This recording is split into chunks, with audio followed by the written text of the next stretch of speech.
इसमें कह रहा है यूट्यूब तुतलाए हुए से बोल रहा है। तो कुल मिला के मेरा कंक्लूजन निकल ही नहीं पा रहा कि कौन सा कोर्स करूँ मैं। फिर मैंने AI एनहेंसर से उसकी ऑडियो भी एनहेंस करी, तब भी कुछ नहीं हुआ। तो भाई इसी को अभी तक एडिट कर रहे हैं और दोपहर हो गई है, अभी तक एडिट नहीं हुई है।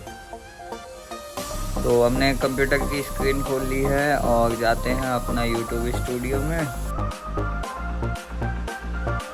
Good afternoon guys, welcome back to another vlog. और आज के व्लॉग की शुरुआत भाई दोपहर से हो रही है। हमारा टाइम देख सकते हो आप, 2:15 हो रहे हैं और हमारे व्लॉग की आज लेट शुरुआत हो रही है। उसके पीछे का रीज़न मैं बता देता हूँ। एक्चुअली मैंने एक वीडियो बनाई थी अपनी कि यूट्यूब का थंबनेल वगैरह कैसे बनाते हैं, तो उसी को मैं एडिट वगैरह कर रहा था और उसमें बनाते वक्त एक दिक्कत आ गई थी। इस वजह से अभी तक वो एडिट नहीं हुई है और वही वीडियो मैं एडिट कर रहा हूँ। तो दिक्कत क्या आई थी कि उसमें जो मेरी ऑडियो थी ना, वो ऑडियो क्लियर नहीं आई थी। एक्चुअली मैंने हेडफोन से उसको रिकॉर्ड करा था, तो उसमें माइक का जो था वो इशू हो गया था। जब मैं रिकॉर्ड कर रहा था तो उस टाइम उसमें आवाज़ हल्की रही। अब भाई मैंने सारा जोर लगा के देख लिया AI एनहेंसर से, और जितना भी नॉइस रिमूवल वगैरह जितने भी ऑनलाइन वेबसाइट्स हैं सबसे करके देख लिया, भाई नहीं हो रहा। और उसमें जब हो रहा है ना, तो उसमें एक दिक्कत आ रही है कि मेरी जो आवाज़ है वो तुतलाए हुई सी दिख रही है। एक्चुअली में मेरी तुतलाए हुई सी आवाज़ है नहीं, लेकिन उसमें AI एनहेंसर की वजह से उसमें ऐसी आवाज़ हो रही है। मैं आपको देखिए सुना देता हूँ। मैंने काफ़ी उसकी वॉल्यूम भी बढ़ा दिया और एनहेंस भी कर दी, नॉइस रिड्यूशन भी कर दिया, सब कुछ कर लिया, लेकिन भाई आवाज़ जो है वो क्लियर नहीं हो पा रही। और उसी के चक्कर में मेरा अभी तक वीडियो एडिट नहीं हुई है और मेरे को 5 बजे तक वीडियो अपलोड करनी है। तो देखिए आपको मैं सुनाता हूँ। अपना जो बैनर होता है या लोगो होता है या थंबनेल, ये वाली एनहेंस हुई हुई नहीं है, ये वाली है एनहेंस हुई हुई। मैं दिखाता हूँ, ये वाली चल रही है, इसमें बोलेगा। बस कुछ चीज़ें होती है वो पेड कर लेते हैं। यूट्यूब ऐसे करके कह रहा है, इसमें कह रहा है यूट्यूब तुतलाए हुए से बोल रहा है। तो भाई इसी को अभी तक एडिट कर रहे हैं और दोपहर हो गई है, अभी तक एडिट नहीं हुई है। तो जल्दी से अब इसको एडिट करते हैं और भाई 5 बजे मेरे को अपलोड करनी है। लेकिन मेरी फर्स्ट प्रायोरिटी ये रहेगी कि मैं वीडियो अपलोड कर दूं, देन उसके बाद जितना भी जो भी व्लॉग शूट हो पाता है मैं उसको शूट कर लूँगा। और गाइस 4:30 बज चुके हैं और अभी हम जस्ट अभी फ्री हुए हैं कि हमने जो अपनी वीडियो एडिट करी थी वो अभी फिनिश हुई है और मैंने उसे अपलोडिंग पे लगा दी है। और उसके टाइटल, टैग, डिस्क्रिप्शन सभी चीज़ें मैंने उसमें लिख दी हैं। और अब 5 बजे के आसपास का मैंने उसे शेड्यूल कर दिया है, तो 5 बजे वो अपने आप अपलोड हो जाएगी। भाई इस वीडियो में मेरे को काफ़ी ज़्यादा दिक्कत हुई थी, क्योंकि मैंने जो माइक यूज़ करा था ना अपना, वो यूज़ करा था अपना हेडफोन का। तो हेडफोन वाला माइक मैंने यूज़ करा था अपने कंप्यूटर से। फिर मैंने AI एनहेंसर से उसकी ऑडियो भी एनहेंस करी, तब भी कुछ नहीं हुआ। लेकिन फिर मैंने कुछ जुगाड़ करा, पहले आप वो वाली वीडियो देखना, देन आपको पता चलेगा कि क्या जुगाड़ बैठा के कैसी क्वालिटी मिली है मेरे को। ज़्यादा अच्छी तो क्वालिटी नहीं थी, लेकिन हाँ काम चलाऊ था, जिससे कि मेरी वीडियो अपलोड हो गई, बनाई हुई बेकार नहीं गई। तो भाई लोगों अब 5 बज चुके हैं और अब हो गया है असर का टाइम। तो आप जल्दी से चलते हैं अपना नमाज पढ़ने के लिए। वज़ू बना ली है मैंने, तो अब मस्जिद जाते हैं और नमाज पढ़ के आते हैं। ए बुड़बक, इधर देखिए ना। तो गाइज नमाज पढ़ के हम लोग आ चुके हैं और मुझे अभी ध्यान आया कि मैंने जो वीडियो अपलोड करी थी अपनी, अभी 5 बजे जो वीडियो अपलोड करी थी, उसमें मैंने मिड रोल नहीं लगाए थे अपने एड्स के। तो अब जल्दी से इसको देखते हैं कि हाँ ऑटोमेटिक लगे हैं मिड रोल्स या नहीं। तो हमने कंप्यूटर की स्क्रीन खोल ली है और जाते हैं अपना यूट्यूब स्टूडियो में। अभी जो वीडियो हमने अपलोड करी है इसमें जाते हैं और इसमें जाते हैं मैनेज मिड रोल। इसमें भाई एक ही ऐड लगा हुआ है, ऑटोमेटिक करके देखते हैं तो एक ही आ रहा है। इसमें हम लगा देते हैं 3 ऐड लगाएंगे, एक तो एक इधर लगा दिया, एक इधर लगा दिया, एक आ गया इधर। हमने टोटल 3 ऐड्स यहाँ पे लगा दिए हैं और कर देते हैं अब जल्दी से सेव। तो भाई लोगों इफ्तारी का टाइम हो चुका है और मगरिब की अजान होने वाली होगी, टाइम तो हो गया है। तो बाहर चलते हैं और सुनते हैं अजान।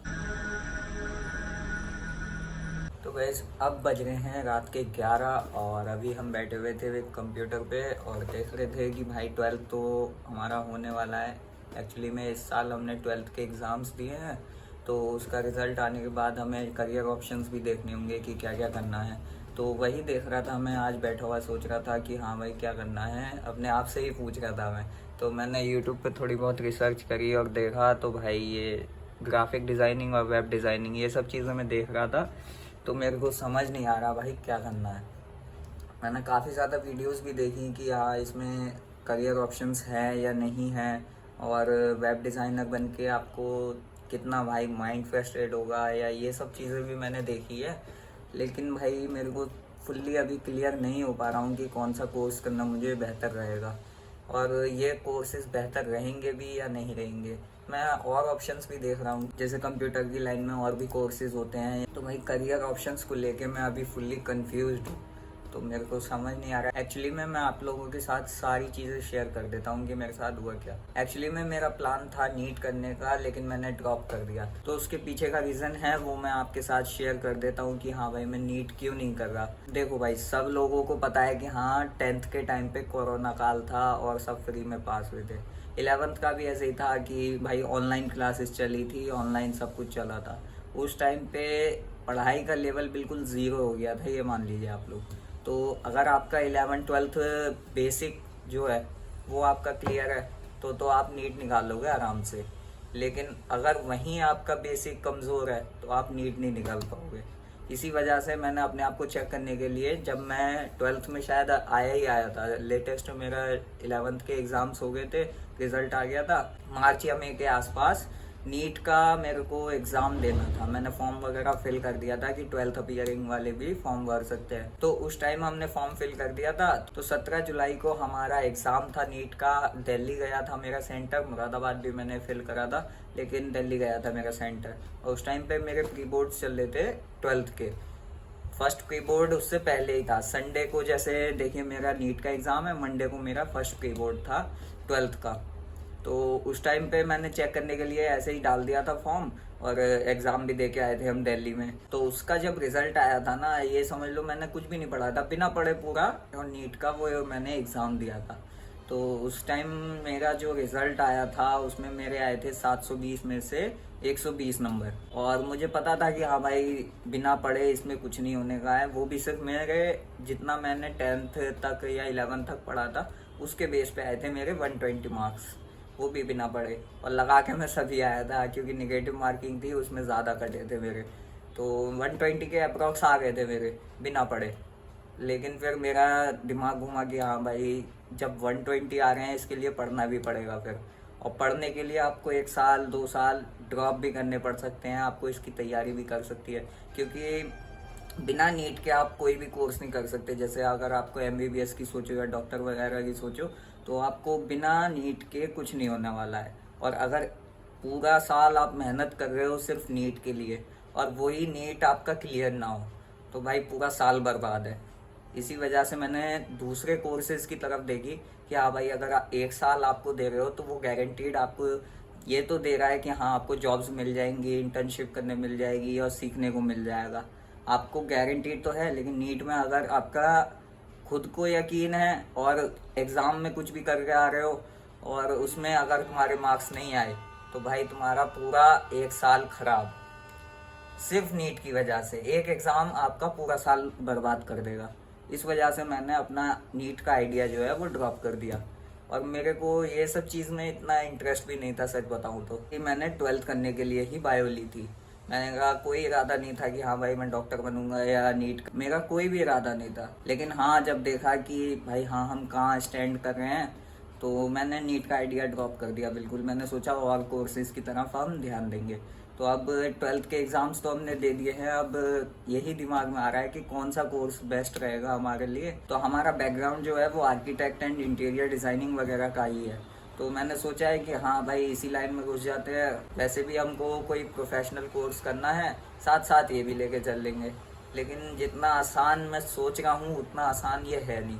और मैंने जो वीडियोस वगैरह देखी हैं कि वेब डिज़ाइनिंग और ग्राफिक डिज़ाइनिंग, इन सब में भी बराबर ही लफड़ा है। तो कुल मिला के मेरा कंक्लूजन निकल ही नहीं पा रहा कि कौन सा कोर्स करूँ मैं, और मेरे को बिल्कुल भी आइडिया नहीं हो रहा कि कौन सा बेस्ट रहेगा। तो आप लोग कमेंट्स में ज़रूर सजेस्ट करना कि हाँ भाई ये कोर्स आप कर लो, इसमें ये फ़ायदा है। मैं अभी और इसमें सोचूंगा कि क्या करना है, और भी वीडियोस वगैरह देखूंगा जिसमें करियर ऑप्शंस और सैलरी वगैरह ये सब भी हमें देखना होगा। तो वो सारी चीज़ें देख के देन डिसाइड करेंगे कि हाँ करना क्या है। फर्स्टली हमारा मेन मोटिव ये है कि पहले तो रिज़ल्ट आ जाए हमारा, उसमें अच्छे से पास हो जाएं, और फिर देखेंगे कि क्या हमारे लिए बेस्ट, तो उस कोर्स की तरफ हम देन आगे फॉरवर्ड करेंगे कि हाँ यही कोर्स हमें करना है।